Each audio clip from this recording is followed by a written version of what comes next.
Hello dear students, मैं हूं आपका Sahil sir and I again welcome you all at NCERT study अड्डास।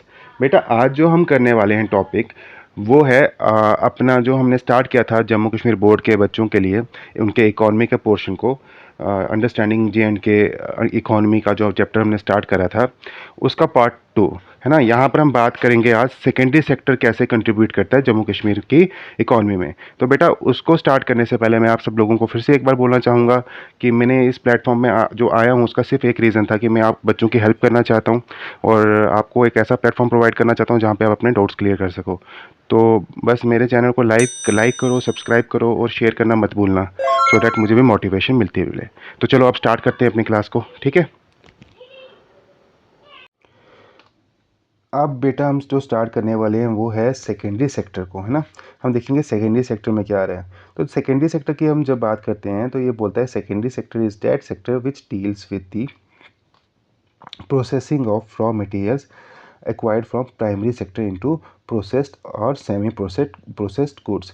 यानी कि आपको यहाँ पर क्या करना है, सेकेंडरी सेक्टर किस पे कैसे काम करता है, ये उन चीज़ों पे काम करेगा जो हमारे को मतलब वो नेचुरल प्रोडक्ट्स जो होंगे जो हमारे को प्राइमरी सेक्टर से मिले ना। प्राइमरी सेक्टर से मेनली हमारे को क्या मिलता है, प्राइमरी सेक्टर से हमारे को नेचुरल प्रोडक्ट्स से मिलते हैं ना। जैसे अगर आप डेयरी की बात कर रहे हो तो आपको क्या मिलेगा, मिल्क मिलेगा। आप एग्रीकल्चर की बात कर रहे हो, एग्रीकल्चर में आप वीट की कल्टीवेशन की बात कर रहे हो तो आपको क्या मिलेगा, वीट मिलेगा, है ना। वीट क्या है, नेचुरल प्रोडक्ट है, ये भी नेचुरल प्रोडक्ट है। आप कॉटन की बात करते हो, कॉटन इंडस्ट्री की, तो आपको जब इसकी कल्टीवेशन करोगे तो आपको क्या मिलेगा, कॉटन मिलेगा, ये भी नेचुरल प्रोडक्ट है। तो आपको नेचुरल प्रोडक्ट्स ही जो है वो मिलते हैं प्राइमरी सेक्टर से। तो अब सेकेंडरी सेक्टर क्या करेगा, यहाँ पर सेकेंडरी सेक्टर में क्या होगा कि आपके जो भी नेचुरल प्रोडक्ट्स, जो भी आपको ये प्रोडक्ट्स मिलेंगे जो फ्रॉम प्राइमरी सेक्टर, उनकी प्रोसेसिंग होगी, ठीक है, उनकी प्रोसेसिंग होगी। और जो भी रॉ मटेरियल मिलेगा ना प्राइमरी ये आपको, तो उनकी प्रोसेसिंग होकर आपको क्या होगा, एक प्रोसेस्ड जो है या फिर सेमी प्रोसेस्ड गुड्स मिलेंगे, ठीक है। फॉर एग्जांपल कैसे, एग्जांपल देता हूँ मैं आपको। फॉर एग्जांपल आपको कॉटन की बात कर लो, अब कॉटन की कल्टीवेशन कर रहे हो कॉटन की। अब आपको कॉटन मिला, अब कॉटन को क्या करोगे आप, आगे इंडस्ट्री में भेजोगे, यॉन्स में भेजोगे, मतलब कैसे भी करके इसकी जो प्रोसेसिंग होगी, ठीक है, इंडस्ट्रीज में प्रोसेसिंग होगी, प्रोसेसिंग से आपको क्या मिलेंगे, क्लॉथ्स मिलेंगे। तो ठीक है, अब यहाँ पर ये क्या हो रहा है, कॉटन की ऊपर प्रोसेसिंग हुई इंडस्ट्रीज़ में जाके और वहाँ से आपको एक फाइनल प्रोडक्ट मिला जो कि क्लॉथ है। और एग्जांपल के तौर पे हम एक और चीज़ देख लेते हैं। फॉर एग्जांपल आप देख लो, अगर आप कल्टीवेशन कर रहे हो फॉर एग्जांपल यहाँ पर मस्टर्ड सीड्स की, ना, सरसों की, ठीक है, मस्टर्ड सीड्स की कर रहे हो, मस्टर्ड सीड्स की कर रहे हो अगर आप, तो आप क्या करोगे, इसकी जब कटाई करोगे, कटाई करके जो इसके आपको सीड्स मिलेंगे वो आप क्या करोगे, इंडस्ट्री में भेजोगे ना। इंडस्ट्री में भेजोगे, इंडस्ट्री में क्या होगा, उसकी प्रोसेसिंग होगी, उसको पीसा जाएगा, उससे पीस कर तेल निकाला जाएगा, ऑयल निकाला जाएगा, और जो ऑयल निकलेगा वो क्या होगा, फाइनल प्रोडक्ट, फाइनल गुड या फाइनल प्रोडक्ट, कुछ भी आप बोल लो। और यहाँ पे रॉ मटेरियल क्या था, मस्टर्ड के सीड्स थे, है ना, मस्टर्ड के सीड्स थे, और आपको फाइनल गुड क्या मिला, ऑयल मिला। तो यहाँ पर ये प्रोसेसिंग हुई ओवरऑल, ठीक है, जहाँ पर आपके जो रॉ मटेरियल था उसको कन्वर्ट करके क्या बनाया गया, फाइनल गुड बनाया गया। आगे देखते हैं क्या बोल रहा है। आगे बोलता है economic importance of secondary sector, इसके इंपॉर्टेंस क्या है, जैसे हमने प्राइमरी सेक्टर की देखी, अब देखते हैं सेकेंडरी सेक्टर की क्या है। तो जब इसकी बात करते हैं, ये बोलता है the economic importance of secondary sector can be understood from the fact that it helps in converting raw material into finished good. जो हमने अभी बात करी, क्या क्या करता है, रॉ मटेरियल को कन्वर्ट करता है फिनिश्ड गुड्स में। This conversion of raw material into finished good is an industry which absorb very large number of population for employment and earning livelihood। अब यहाँ पर क्या हो रहा है, ये जो सेक्टर है ना, बेसिकली यहाँ पे क्या होता है, मैन्युफैक्चरिंग वगैरह का काम होता है, ठीक है, मैन्युफैक्चरिंग का, ठीक है, मैन्युफैक्चरिंग का काम जब होता है तो इनको लेबर चाहिए होगी, इनको लेबर चाहिए होगी, और लेबर जब चाहिए होगी इसका मतलब क्या है, एम्प्लॉयमेंट चाहिए, एम्प्लॉयमेंट जनरेट होगी, एम्प्लॉयमेंट जनरेट होगी तो इससे क्या होगा, जो लोगों को नौकरी लगेगी, जिनकी जॉब्स लगेगी, उनके घर की जो है लाइवलीहुड वो होगी, चलना स्टार्ट हो जाएगी। तो ये किस में हेल्प कर रहा है, ये खाली इस चीज़ में हेल्प नहीं कर रहा है कि प्रोसेसिंग करके रॉ मटेरियल को फाइनल गुड में कन्वर्ट कर रहा है, उसके साथ साथ ये एम्प्लॉयमेंट भी काफ़ी ज़्यादा जो है जनरेट करता है। ठीक है, एम्प्लॉयमेंट भी काफ़ी ज़्यादा जनरेट करता है। अब आगे बात करते हैं secondary sector involves manufacturing and construction. ठीक है, अब ये आपको माइंड में रखना है कि सेकेंडरी सेक्टर में क्या हो रही है मेन चीज़ें, एक मैन्युफैक्चरिंग हो रही है और एक कंस्ट्रक्शन हो रही है। ठीक है, मैन्युफैक्चरिंग को देखते हैं, मैन्युफैक्चरिंग में क्या है। Manufacturing industry includes activities of converting raw material into finished, वही जो चीज़ बार बार हमने देख रहे हैं कि रॉ मटेरियल्स होता है। फॉर एग्जांपल दिए उन्होंने, if a would is taken, अब फॉर इसको इतना लंबा क्या पढ़ूँ, मैं आपको सिंपली बताता हूँ। फॉर एग्जांपल आप कोई लकड़ी का पीस लाते हो, टिम्बर, जंगल जाते हो, जंगल से आप लकड़ी लाते हो, लकड़ी को फिर क्या करोगे आप, एक फैक्ट्री में भेजोगे जहाँ पर फर्नीचर वगैरह बनता है, वहाँ पर वो जाके किस पे कन्वर्ट होगी, टेबल में कन्वर्ट होगी, चेयर्स में कन्वर्ट होगी, है ना। फिर उसके बाद उस पर हैंडीक्राफ्ट अगर करवाना है, कुछ डिज़ाइन बनाने हैं, वो कराओगे ना। तो यहाँ पर ये क्या हो रहा है, अब जो ये हमारे को चेयर्स मिली हैं और टेबल्स मिले हैं वुड से, ये है फिनिश्ड गुड में। ठीक है, उन्होंने फिर यहाँ पे कारपेट्स का कुछ एग्जांपल दिया कि कारपेट्स का भी कश्मीर में काफ़ी ज़्यादा बिजनेस होता है, इस पे कैसे होता है। तो ये सब चीज़ें जो रॉ मटेरियल मिलेगा उससे होगा। पर यहाँ पे एक इम्पॉर्टेंट पॉइंट है, मैं आपको क्लियर कर दूँ। यहाँ पे ये बताया है कि कारपेट को जो वीवर्स थे ना, यहाँ पे जो कारीगर थे, इनको कश्मीर में पहली बार लाने वाला कौन था, वो था सुल्तान ज़ैनुल आबिदीन।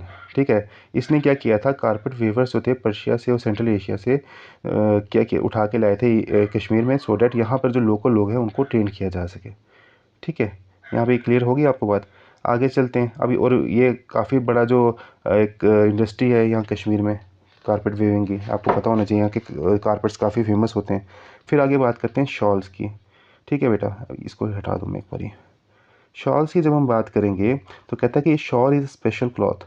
तो पहले आपको इसको ये देखना पड़ेगा कि शॉल होता क्या है। It is a special cloth use to cover the body. ठीक है, बॉडी को कवर करने के लिए, and to add to overall elegance of government, मतलब और अपनी पर्सनैलिटी बढ़ाने के लिए, अपनी लुक्स जो बढ़ाने के लिए, इन्हेंस करने के लिए शॉल का यूज़ किया जाता है। अब कहता है कश्मीरी शॉल जो होते हैं ना, वो तीन टाइप के फैब्रिक से बनते हैं। कौन कौन से फैब्रिक्स हैं, एक है शाहतूस, दूसरा है पश्मीना और तीसरा है रफल। अब शाहतूस जो है ना, वो कंसीडर किया जाता है कॉस्टलीस्ट, बहुत महंगा होता है ना, बहुत सबसे ज़्यादा कॉस्टली इसी को माना जाता है। इससे शॉल्स बनते हैं, जितने भी शॉल्स बनाए जाते हैं इसमें जो शाहतूस के शॉल होते हैं सबसे महंगे माने जाते हैं। ठीक है, उसके बाद क्या कहता है, it is said that entire shawl can be pass through a ring. एक रिंग से जो है इतना, मतलब इसको स्मूथ माना जाता है कि एक रिंग को अगर आप रखोगे और रिंग के बीच में से पूरे शॉल को आप निकाल सकते हो, इसलिए इसको क्या बोला जाता है, रिंग शॉल बोला जाता है। ठीक है, ये इंपॉर्टेंट पॉइंट है, इसलिए इसको रिंग शॉल बोला जाता है, किसको, शाहतूस शॉल्स को। अच्छा, shahtoosh fabric comes from a rare Tibetan antelope living in the heights of 14,000 feet. मतलब ये कहाँ से मिलता है, शाहतूश की जो हमारे को फैब्रिक मिलता है कहाँ से मिलता है, ये मिलता है, एक हमारी बकरी होती है या फिर एक हिरन होता है, आप बोल रहे हो, जो तिब्बत के पहाड़ियों पे हमारे को मिलता है ना, और इसका नाम क्या है, तिब्बतन एंटेलोप। ठीक है बेटा, उसके बाद आगे देखते हैं पश्मीना। पश्मीने की जब हम बात करेंगे, pashmina is very fine type of Kashmiri wool. तो ये भी एक वूल होती है, पश्मीना एक्चुअली ऊन होती है, कश्मीरी ऊन होती है। The textile made from it were first woven in Kashmir. तो पहली बार ये कश्मीर में इसको भुना गया था, है ना। The name come from Persian pashmina meaning made from wool and literally translates to soft gold in Kashmir. तो ये नाम जो आया है ना, इसका नाम जो पश्मीना आया, ये एक्चुअली पर्शियन एक पश्मीना था, उससे आया गया है।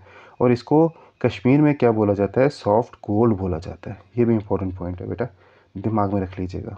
ठीक है, अब राफेल की बात करते हैं। तो ये जो है, इट इज़ क्या है, it's a spoon out of merino wool tops and is a popular type of shawl. ये भी बहुत पॉपुलर शॉल है, और ये कहाँ से मिलता है, मेरिनो वूल से मिलता है। ठीक है बेटा, यहाँ तक आपको क्लियर हो गया होगा। अब आगे चलते हैं, आगे बात करते हैं वुड कार्विंग की।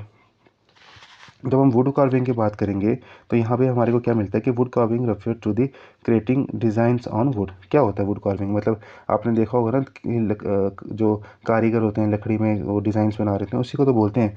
अब इसके लिए कौन सी लकड़ी जो मेनली यूज़ होती है, यहाँ पर यूज़ होती है, फैक्ट्स हैं बेटा, यहाँ पर देखो, यहाँ पे समझने वाली बात नहीं है कुछ, यहाँ पे फैक्ट्स हैं, इसलिए मैं थोड़ा सा स्पीड अपनी बढ़ाई हुई है। तो यहाँ पे जो मेनली जो वुड यूज़ होती है वो होती है वॉलनट यूज़। ठीक है, वॉलनट की लकड़ी जो इसके लिए यूज़ की जाती है, इस पर्पज़ के लिए, जो कार्विंग के लिए। ठीक है। अब अलग अलग टाइप के जो प्रोडक्ट्स बनते हैं, सोफ़ाज़ बनते हैं, चेयर्स, टेबल्स, इन सब पे ये तो सिंपल सी बात है, इन पर ही होगी। ठीक है। और कौन कौन से डिज़ाइन बनाए जाते हैं? फ्लावर के बनाए जाते हैं, फ्रूट्स के बनाए जाते हैं, चिनार लीव्स को जो है इसके डिज़ाइन यहीं पे निकाले जाते हैं। अब लद्दाखी कारपेट की बात करते हैं। लद्दाखी कारपेट की जब बात करते हैं तो ये जो कारपेट है ना, people of Ladakh also weave carpets but many for personal use. तो ये अपने लिए ही बनाते हैं, ऐसा नहीं है कि ये बेचने के लिए बनाते हैं, कमर्शियल पर्पज़ के लिए बनाते हैं। ये अपने अपने यूज़ के लिए ही बनाते हैं। ठीक है। अब ये कारपेट को लोकली क्या बोला जाता है, ये इंपॉर्टेंट पॉइंट आता है। ये है खाली खाली धन एंड सुखधन। ठीक है। यहाँ पे एक सेकंड में आपको मिटा दूँ, खाली धन और सुखधन।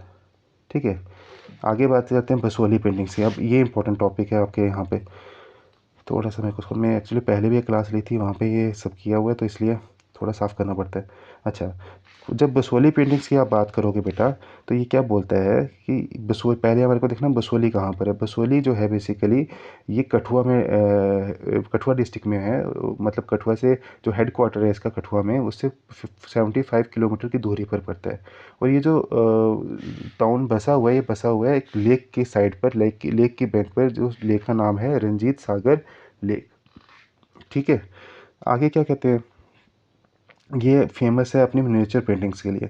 मिनिएचर पेंटिंग्स होता है अपनी छोटी छोटी कला, मतलब पेंटिंग्स होती हैं बिल्कुल साइज़ में, मिनिएचर छोटी होती हैं, है ना। उन पेंटिंग्स के लिए फेमस है। अब कहता है कि theme of this miniatures are taken from, ये जो थीम है इन पेंटिंग्स का, मिनिएचर पेंटिंग्स का, कहाँ से लिया गया है ना। थीम मतलब आइडिया कहाँ से लिया गया है, वो लिया गया है लिटरेचर्स, मतलब कुछ किताबें हैं। कौन कौन सी किताबें? जैसे रसामंजरी, रसामंजरी एक किताब है, गीता गोविंदा एक किताब है, और गगामाला जो है किताब है, गगामाला एक किताब है, गीता गोविंद एक किताब है, और रसामंजरी एक किताब है, जहाँ से, और इसके अलावा और भी कुछ है बट ये जो मेन है। ठीक है। इन तीनों से जो है इसका जो है आइडिया इसका लिया गया है, इनको पेंटिंग्स का। अब इसमें फीचर्स क्या क्या हैं इसके, इन पेंटिंग से फीचर्स हैं इनके, एक स्लोपिंग फोरहेड, ठीक है, लार्ज एक्सप्रेसिव आइज़, और क्या है, और है यहाँ पर कलर्स जो यूज़ किए जाते हैं, मेनली जो किए जाते हैं, रेड किया जाता है, ब्लू किया जाता है, येलो किया जाता है। और ओकेजनली जो ऑर्नामेंट्स होते थे ना, उनको उनको दिखाने के, ज्वेलरी को रिप्रेजेंट करने के लिए बीटल्स के विंग्स को यूज़ किया जाता है। बीटल्स जो होते हैं ना, उनके विंग्स को यूज़ किया जाता है। ठीक है। अब स्लोपिंग फोरहेड, जैसे फॉर एग्जांपल मैं यहाँ थोड़ा सा आपको दे देता हूँ। जैसे ये पेंटिंग आप देख रहे हो, थोड़ा सा ब्लर है बट आपको दिख जाएगा कि देखो थोड़ी सी स्लोप्स है यहाँ पे ना, और आइज़ बड़ी बड़ी एक्सप्रेसिव आइज़ हैं। तो यही आपको बताया कि यहाँ पर कलर्स भी देख लो आप कौन कौन से हैं। तो यहाँ पे बताया कि इन पे जो फीचर्स क्या क्या है इन पेंटिंग्स के। ठीक है। इनको कैसे, क्या क्या चीज़ों से, मतलब किस तरीके से इनको बनाया गया, इनकी करेक्टरिस्टिक्स क्या क्या हैं। अच्छा, आगे चलते हैं। Basoli town today has become famous for, तो ये काफ़ी, बसोली टाउन जो ओवरऑल जो फेमस है ना अपने पेंटिंग्स के लिए, बहुत फेमस है। अब यहाँ पे आपको कुछ इंपॉर्टेंट पॉइंट्स थे, वो मैंने आपको बता दिए कि इनका आइडिया कहाँ से लिया गया है, इनके फीचर्स क्या क्या हैं, है ना। ये सब चीज़ें आपको मैंने बता दी हैं। अब बात करते हैं आगे चिनाब टेक्सटाइल मिल की।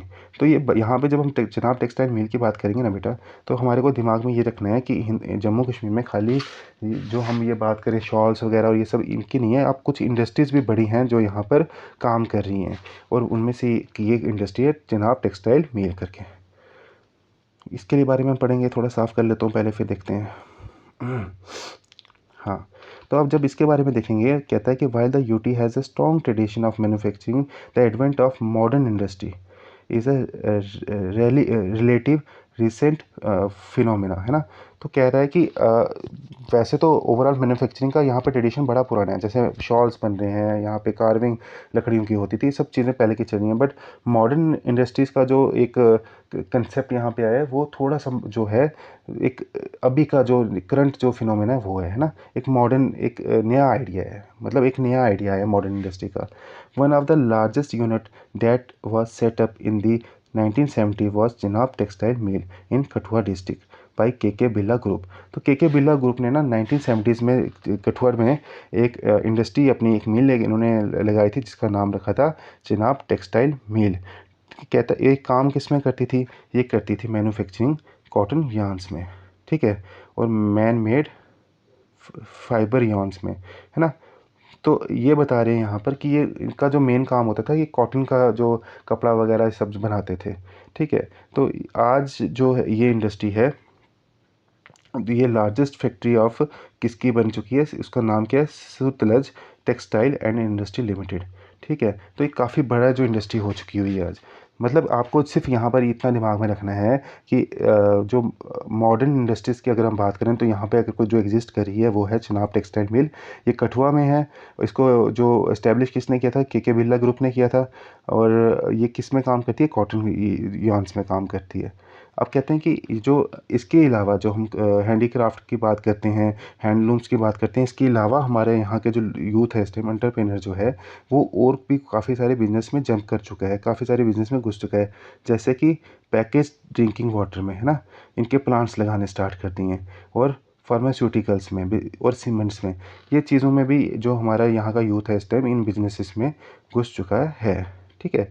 ये सारे फैक्ट्स हैं, आपको इसमें समझना कुछ नहीं है, इस पर बस आपको देखना है कि कौन कौन सी चीज़ कहाँ कहाँ क्या कैसे कैसे हो रही है। अच्छा, आगे देखते हैं।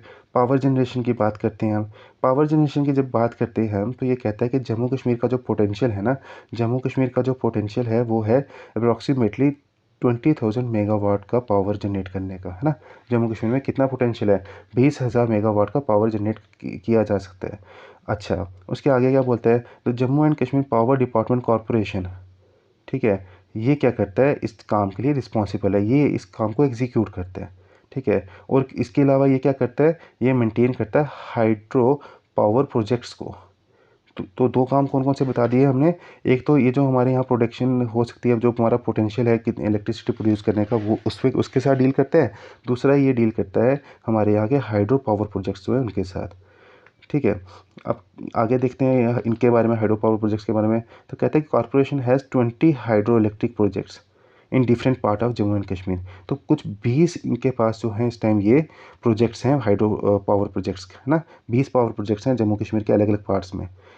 आगे क्या कहता है, some of important power projects of UT. और कुछ इंपॉर्टेंट जो पावर प्रोजेक्ट्स हैं उनके नाम बता रहे हैं। एक तो है बगलीहार, उरी, चेनानी, दुलहस्ती और सलाल। ये कुछ इंपॉर्टेंट पावर प्रोजेक्ट्स हैं जो आपको दिमाग में रखने हैं। वापस नाम बता रहा हूँ, सुन लो, बगलीहार, उरी, चेनानी, दुलहस्ती, सलाल।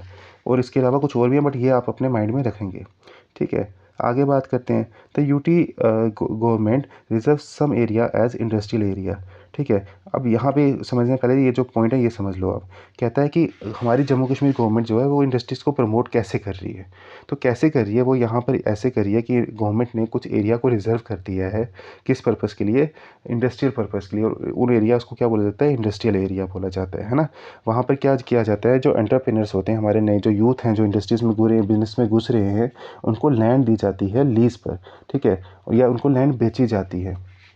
और जो बेची जाती है वो रेट्स उनके कम करके, ठीक है, कंसेशन करके जो उनको रेट्स जो हैं वो प्रोवाइड की जाती है लैंड। ठीक है। सस्ता करके जो रेंट देती है, सो डैट वो लैंड खरीद पाए और वहाँ पे अपना यूनिट्स को जो है सेटअप कर पाए और बिज़नेस वहाँ से चला पाए। अब कौन कौन से ऐसे इंडस्ट्रियल एरिया हैं यहाँ पर जम्मू कश्मीर में, हम वो देखते हैं। यहाँ पर जब हम बात करते हैं कश्मीर की, कश्मीर डिवीज़न की, तो यहाँ पर जो है वो है बागी अली मर्दान खान। कहाँ पर है, बारामूला अनंतनाग में। ठीक है। और जम्मू में डिवीज़न में जब हम बात करते हैं तो बड़ी ब्राह्मणा सांबा कठुआ में। ठीक है। यहाँ पर है। फिर लेह में भी है, यूटी और लेह में भी है, उसका नाम भी खुर बतंग है, कुछ खुर बतंग करके। तो आपके लिए मेन इंपॉर्टेंट कौन से हो गए, ये दोनों हो गए। ये भी इंपॉर्टेंट है पर ये दोनों बहुत इंपॉर्टेंट हैं। ठीक है। आगे बात करते हैं। आगे जब आता है एक, आपको ये टेबल आता है, इसको आप खुद देख लीजिएगा। ये बताया है इन्होंने कि यहाँ पे कि कौन कौन सा काम हो रहा है। अच्छा, आगे जब हम बात करते हैं तो कहता था information provided in the box. अच्छा, इसको छोड़ो आप। ठीक है। तो अब हम बात करेंगे टर्शियरी सेक्टर के बारे में।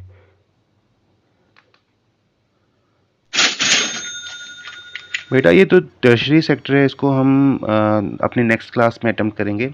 अभी तक हमने जो पढ़ा है उसको थोड़ा सा मैं आपको क्लियर कर दूं। पहले हमने देखा था प्राइमरी सेक्टर में के बारे में कि जम्मू कश्मीर में प्राइमरी सेक्टर कैसे कंट्रीब्यूट कर रहा है। फिर हमने देखा था सेकेंडरी सेक्टर के बारे में कि वो कैसे कंट्रीब्यूट कर रहा है। और अब जो बचा है वो बचा है टर्शरी सेक्टर, जिसमें हम बात करेंगे सर्विसेज के बारे में ना, जम्मू कश्मीर में कैसे ये कंट्रीब्यूट कर रहा है। और हमने ये देखा था कि ये वाला जो सेक्टर था सबसे ज़्यादा जो कंट्रीब्यूट करता है, अगर शेयर के हिसाब से देखो, है ना, इसका हिस्सा सबसे ज़्यादा है जम्मू कश्मीर की जीडीपी में। तो वो कैसे है, क्या है, वो सब हम देखेंगे अपनी नेक्स्ट क्लास में। तब तक के लिए बेटा आप खुश रहिए और पढ़ते रहिए, बढ़ते रहिए, अपने माँ बाप की रिस्पेक्ट कीजिए और मेरे चैनल को लाइक, सब्सक्राइब करना और शेयर करना मत भूलिएगा। Take care, bye bye.